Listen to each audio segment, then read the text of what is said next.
Ming. So let's bow our head and feel it as a secure.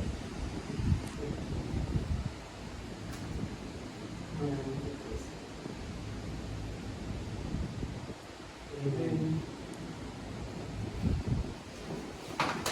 Okay. Okay, plus, pag natawag yung pangalan niya, sabihin niyo present or absent. Alvin Lasin. Present.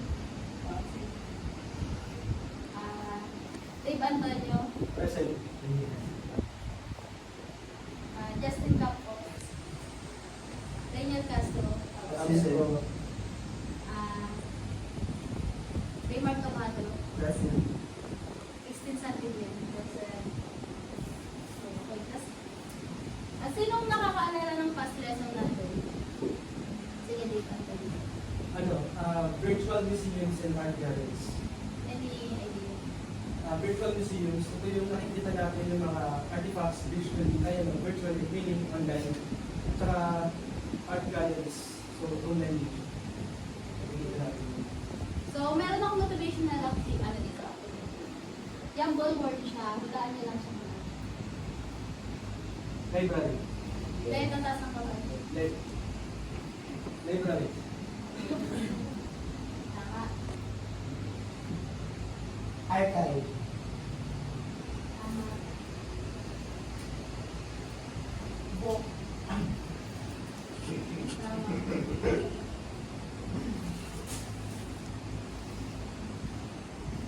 Catalog. Alvin Lasin. Circles.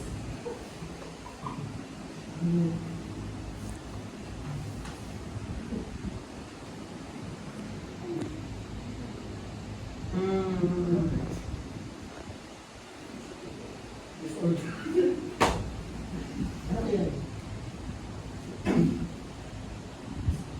Source, ano?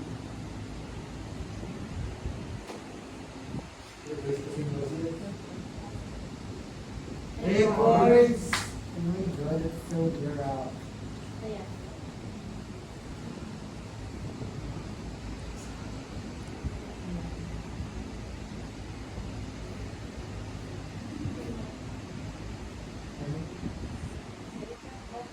Derek, ma'am. Ito siya, documents. Hostage. History.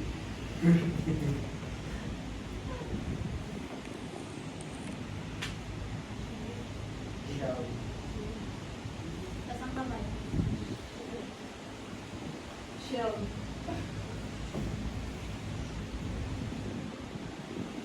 Information.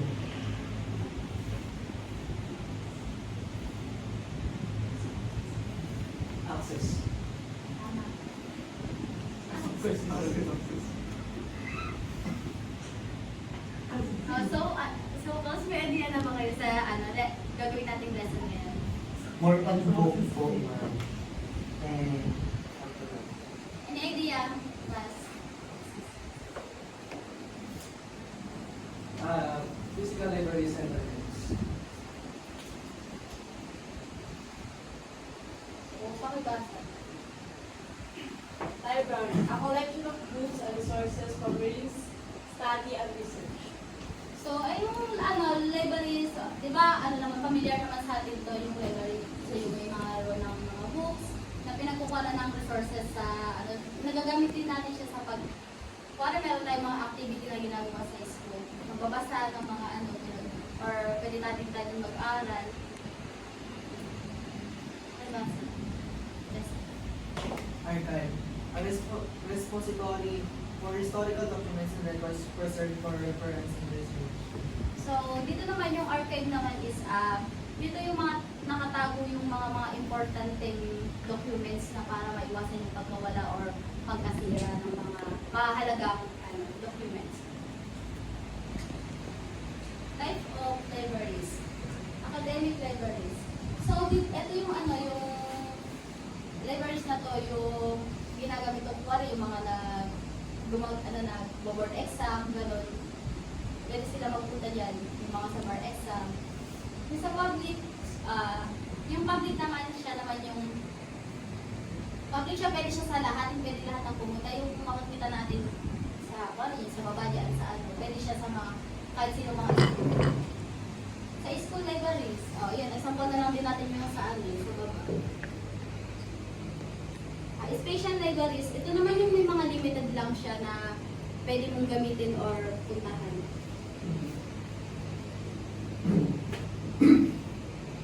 A function of archives. Preserve historical and legal documents. Any idea?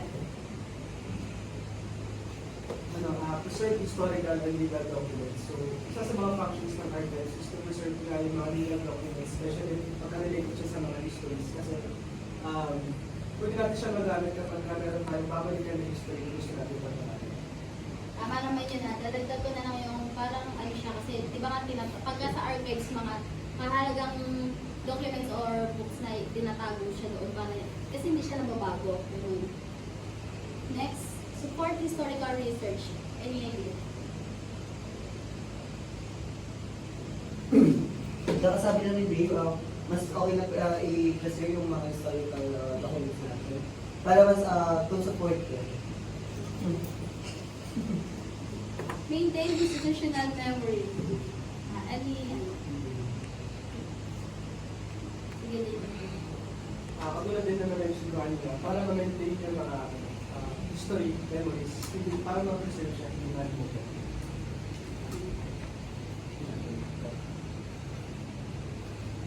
Libraries versus archives.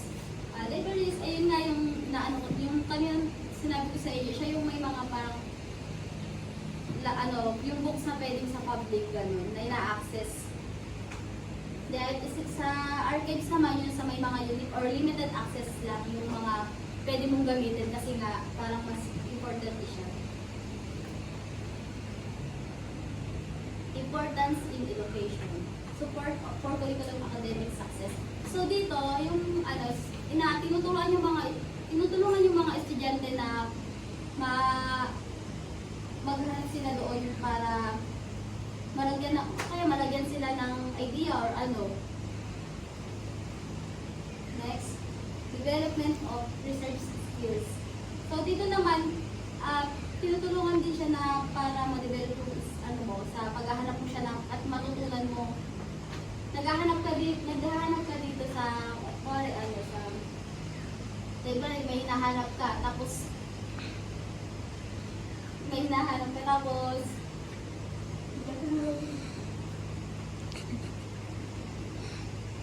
sige nga, di ba niyo tumatawa ka? Sa development of research skills, kasi kapag napunta tayo sa library, hindi natin alam kung saan nakalagay yung gusto natin hanapin. So, nade-develop yung ating research skills kasi nagkakaroon tayo ng bagay na gusto natin hanapin. Access to readable sources. Any Sampilan.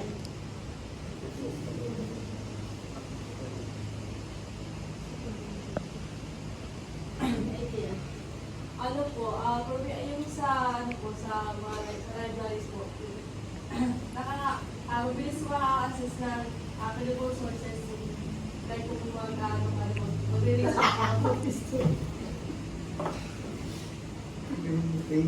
So, ayan yung mga famous libraries and archives. Ayan yung sa USA, Library of Congress, the British Library sa UK, National Archives sa Philippines, ayan na po. Vatican, Custodic Archive. So, yun yung mga challenges naman sa physical. Yung budget, yung sa budget ng mga libraries. Kasi di ba minsan pagka nawawalan na ng budget yung mga libraries natin, nagkukulang sila sa mga books. Kasi kaya minsan kulang-kulang lang yung mga nagiging, hindi natin mahanapin pa kasi kulang. Nagkakaroon kasi sila ng short, nasa-short sila sa pondo. Ito, preservation and storage problem. So, minsan yung mga libraries, di ba, minsan siksikan na lang yung mga books na at hindi na nagkakasya. Hindi na nila alam ngayon kung saan nila ilalagay. Kaya yung ibang books na nasisira or nawawala, kasi nga kinukulang sila sa mga lagayan. Competition with digital sources. So, ito naman parang sa kapanahunan kasi natin ngayon is parang yung mga bata or ano, basta natututo na sila sa gadgets or technology. Parang mas nahihirapan na silang gumamit ng libraries.